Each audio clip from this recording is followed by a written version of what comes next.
Louis Charles Richard Duncombe-Jewell, born Louis Charles Richard Jewell, was a soldier, special war correspondent at the Times and Morning Post, sportsman and sometimes poet. He was a champion of the Cornish language. Born at Liskeard in Cornwall, he assumed the additional surname of Duncombe in accordance with his grandmother's will in 1895. His parents were members of the Plymouth Brethren, which, when they moved to South London, brought him into contact with Aleister Crowley. The two remained lifelong associates, and Duncombe-Jewell lived at Crowley's Scottish residence, Boleskine, for several years from 1903. Later he converted to Catholicism. Military service. Formerly a lieutenant in the 3rd Volunteer Battalion of the Royal Fusiliers, he represented the Times in Spain during the rumors of an impending Carlist rising in 1898–99, and served as a special war correspondent for the Morning Post newspaper in South Africa, the same paper that also employed Winston Churchill, with the 3rd Division South African Field Force.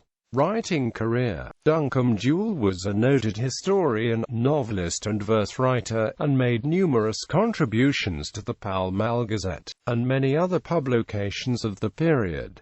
He was editor of Armorial Cornwall, founder and Sec Celtic Cornish Society, and leader of the Cornish language movement. He was also an expert in the works of occultist Aleister Crowley, who spent some time in Cornwall.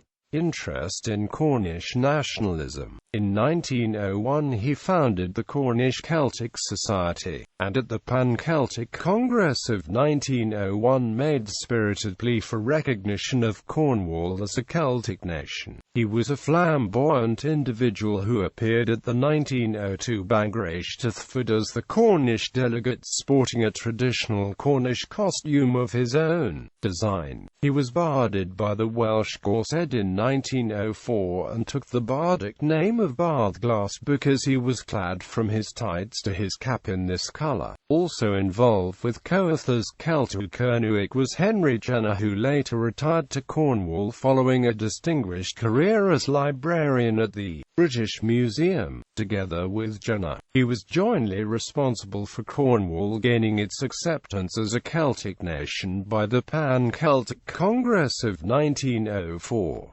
Later Jenner helped found the Cornish Gorsedd. The Coethas Celtic organisation petered out when in 1903, Duncombe-Jewell left Cornwall to live at Boleskine near Loch Ness, and the colourful and enigmatic Bardglass progressively turned his attention away from Cornish Celtic culture to Welsh works, the handbook to British military stations abroad, Otters and Otter Hunting, L.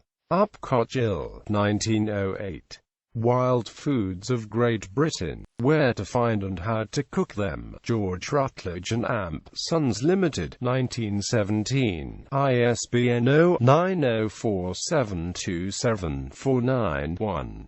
Minor Field Sports. London, George Routledge and Amp Sons N.D., 1920, ISBN 9781905124121. Rod, Pole and Amp Perch, Fishing and Amp Otter Hunting Sketches. Martin Hopkinson and Amp Company, London, 1928, ISBN 9781846641268. Love Lies Bleeding, Lyrics in Old French Verse Forms. The Lady of the Leash, a sporting novel, London, Lincoln Williams, 1935. The Hunting Horn, What to Blow and How to Blow It, London, Kohler and Amp, Son N.D.